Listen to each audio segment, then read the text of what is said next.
Les amis, j'espère que vous allez bien. Les gars, je suis avec l'homme, le créateur de contenu, Sofiane le Geek. Si vous êtes fan de Dragon Ball, vous savez ce qu'il vous reste à faire. Comment vas-tu, Sofiane?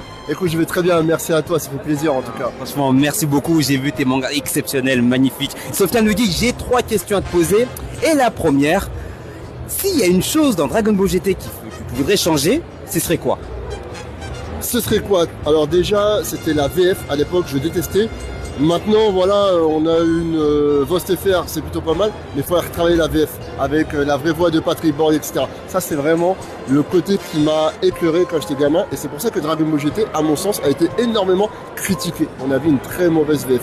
Après, niveau scénario, en vérité, il y a des choses intéressantes, mais il y a des choses à revoir.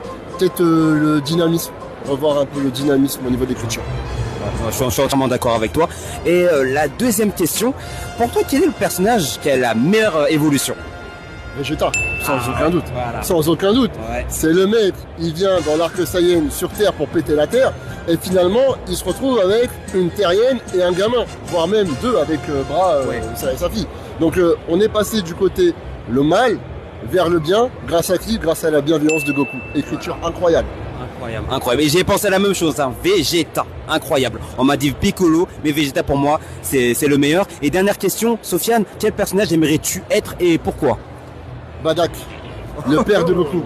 Alors certes, ça finit mal pour lui, mais la vérité, c'est un bonhomme. Il a porté ses cojones tout seul, il a été dans l'espace, il a tabassé toute l'armée de Freezer en mode, vas-y, je t'offre le tout pour le tout, et tout seul, alors que personne du peuple Saiyan voulait le suivre. Et je parle bien du TV spécial. Ne me sortez pas, c'est pas canon, je sais pas quoi. Dans le manga de Toriyama, dans les 42 tomes, on voit bel et bien le Badak avec le ruban rouge ensanglanté quand Freezer voit pour la première fois le Goku. Maintenant, certes, il y a un Badak DBS, je vais rien savoir. Il était canon, il était dans les 42 tomes. Voilà, tout simplement, merci beaucoup. Et n'hésitez pas aussi à vous abonner sur compte TikTok et Instagram et YouTube, je précise.